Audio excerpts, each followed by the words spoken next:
Kira-kira jam 4 pagi. Nah, pas saya tidur, saya melihat ada bayangan orang tua, tapi di itu tahu.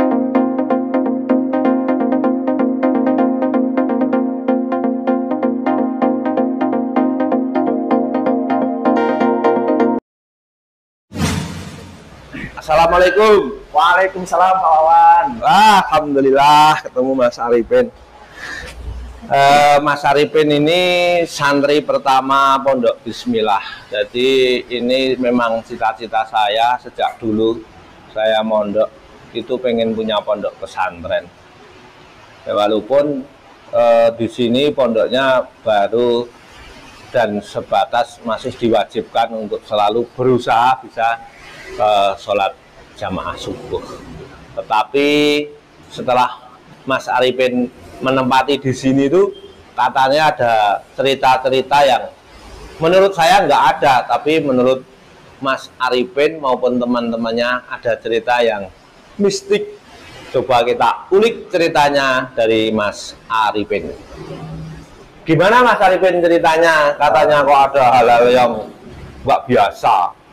Jadi begini ya Pak Wawan, suatu ketika itu kan saya kesini sendirian malam-malam jam 11 kalau nggak salah itu ya. Itu pas ketika saya di sini itu gelap semua, di sini belum dinyalain, belum ada lampu kayaknya.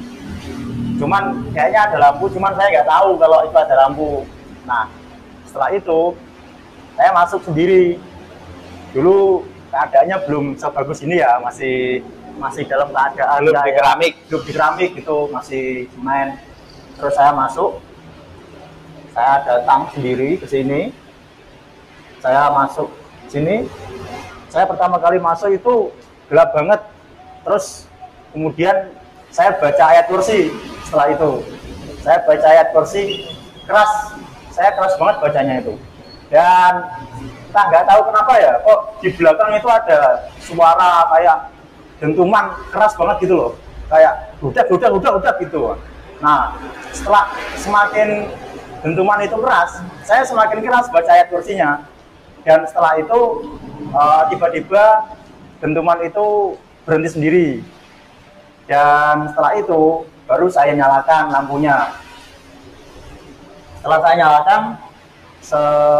itu saya masuk ke kamar. Setelah masuk ke kamar, saya coba tiduran sebentar sambil baca-baca Al-Quran gitu. Terus alhamdulillah setelah itu agak aman ya, agak sedikit tenang hati saya. Namun saya mencoba untuk tidur di sini.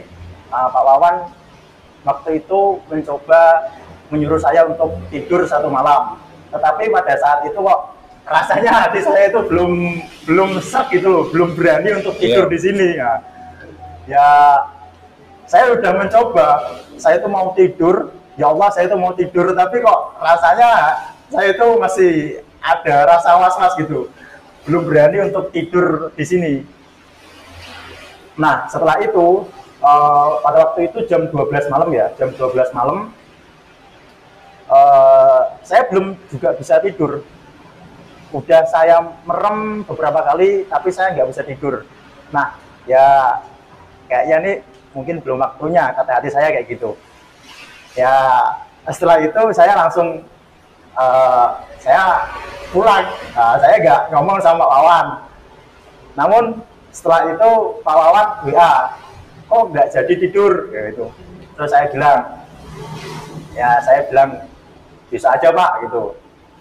Terus ya udah saya pulang gitu. Pada waktu itu saya langsung pulang aja. Nah setelah hari kedua saya mencoba kesini lagi. Saya bawa teman ya, saya bawa teman kos saya bawa ke sini. Pada waktu itu pada saat sama teman saya itu rasanya udah berbeda ya, udah nggak kayak malam pertama ketika saya sendirian. Pada malam kedua setelah saya bawa teman itu udah rasanya udah enak, udah nggak seperti kayak ada rasa takut, ada rasa was-was gitu. Karena mungkin ada teman Terus saya ngajak teman saya, bro, mau nggak tidur di sini malam ini? Terus temanku dia bilang nggak mau, temanku malah kayak takut gitu. Nah, padahal saya tuh udah nggak takut gitu loh, saya udah ditemani dia, tapi dianya yang takut, tapi saya nggak takut. Nah, setelah itu ya udah kita bebaring di sini sambil main HP. Setelah itu Pak Wawan manggil, disuruh ke pecel lele, disuruh makan. Setelah makan kita balik lagi ke sini. Temanku tak ajak tidur lagi ke sini. Gimana? Mau nggak tidur malam ini di sini? Gitu. Terus temanku bilangnya, kamu aja sendiri kalau berani. Gitu. Terus setelah itu, aku juga, kalau sendirian aku ya nggak berani. Gitu. Ya udahlah, temanku juga nggak berani. Akhirnya kita sama-sama nggak jadi untuk tidur di sini. Nah, setelah itu ya udah, saya ditanya Pak Wawan lagi, ngopo kok nasi do turu kono? Terus saya bilang, temanku nggak berani Pak, gitu. Nah, setelah itu ya udah, kita nggak jadi tidur lagi untuk malam keduanya. Setelah itu malam ketiga saya ngajak temen namanya Saipul ya. Kita ke sini itu belum tidur juga di sini. Kita cuma naruh sebagian barang untuk kita persiapan buat tinggal minggu depannya. Nah, setelah 1 minggu kita udah nggak kesini lagi, baru minggu depan kita udah mulai menempati ini. Kita udah mulai tidur di sini. Itu malam pertama kali kita tidur di sini, saya dan Saipul ya. Pertama kali saya di sini, saya udah merasa enak lah, udah ada teman. Jadi ya saya udah nggak ada rasa takut, nggak ada rasa khawatir gitu loh. Tapi mungkin teman saya merasakan sesuatu hal yang berbeda ya. Dia merasakan sesuatu hal yang aneh gitu. Nanti untuk lebih jelasnya itu akan dijelaskan oleh teman saya sendiri yang bernama Saipul.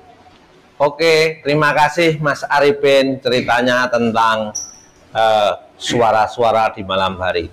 Tapi sebetulnya kalau malam jam 2 saya itu sering kesini, sering sholat di sini. Tapi sebetulnya saya tetap tidak percaya ya adanya suara-suara itu, karena saya sendiri belum pernah menemui. Tetapi karena Mas Arifin cerita sering saya bantah, oh iya saya bilang gitu, orang eneng. Tapi dia tetap agak takut. Tapi akhirnya saya berusaha mencarikan teman, saya suruh cari teman. Tetapi temannya itu juga punya cerita sendiri tentang misteri rumah ini. Coba kita dengarkan ceritanya Mas Saipul. Pul.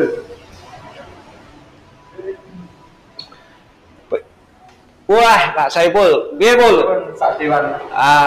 Ceritane tentang rumah ini bagaimana menurutmu? Saat ini pun hawane terang, mboten sibuk malih. Waktu dulu pertama kali yang kamu rasakan ada apa? Pas pertama niku nggak pulau ya Pak atau Pak di kamar. Mas Arifin pergi, terus turun. Terus niku jam 10 lebih ya kata sih. Terus kata yang jalan itu loh Pak. Padahal kan tim ini buatan enten tetangga sebelah gitu kebun, belakang kebun samping rumah kosong. Itu malah tak mengake lawan terus. Semakin lama sekitar 20 menit hingga 30 menit ini malah terus saya akhirnya loh Pak, ting jalan-jalan ting depan kamar. Nah, aku loh, Wah, kenalnya Pul. Pak begini yuk, Pak merinding nih kok. Terus akhirnya aku telepon rencana, ting pundi, tolong ting pundi ya. Akhirnya aku marah di rencang ini aku ting terbang. Mereka adu di time mereka tuh di Jawa ini aku kasih batas merindingan loh Pak. Tapi saya tetap tidak percaya ceritanya Mas Arifin maupun Mas Saiful, karena saya sendiri belum pernah menemui. Katanya itu karena saya sudah bersahabat, enggak juga ya. Tetapi ada cerita yang ketiga, namanya Mas Imun, itu juga punya pengalaman sendiri. Ini Mas Imun nih, ini Mas Imun ini juga punya pengalaman. Katanya Mas Imun itu kalau pulang merinding. Gimana Mas Imun menurut pengalamanmu? Gini Pak, namanya apa itu pas hari pagi itu kira-kira jam 4 pagi. Pas saya tidur, saya melihat ada bayangan orang tua tapi tapi orang tua tapi pendek itu. Pas melakukannya itu jalannya pelan-pelan kayak itu loh, lah HP itu. Pas waktu itu pas maghrib saya pergi masjid, pulangnya Isya. Pas Isya itu saya di depan itu sudah merinding. Wah, saya enaknya ngopi nih, mau pas bikin kopi, saya mau ambil kopinya aja itu sudah gerak semuanya itu di dalam. Itu pas habis lebar Isya. Pas gitu terus saya mau bikin kopi, sudah tak cop ke airnya, saya tidak berani juga, saya pergi ke depan.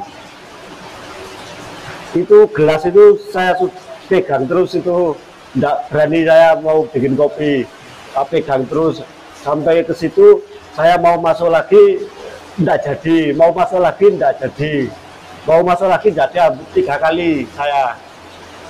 Pas itu terus itu ada anaknya tetangga itu, Mas siapa itu saya tidak tahu. Mas, aku temen Mas, tak mau bikin kopi betul. Nah, saya ngopinya aja di depan sini. Saya tetap bilang ini tidak ada apa-apa karena saya sendiri tidak pernah menemui, makanya saya tetap bilang itu tidak ada apa-apa. Akhirnya anak-anak ini kerasan di sini. Semoga bisa sukses seperti yang mereka cita-citakan. Terima kasih.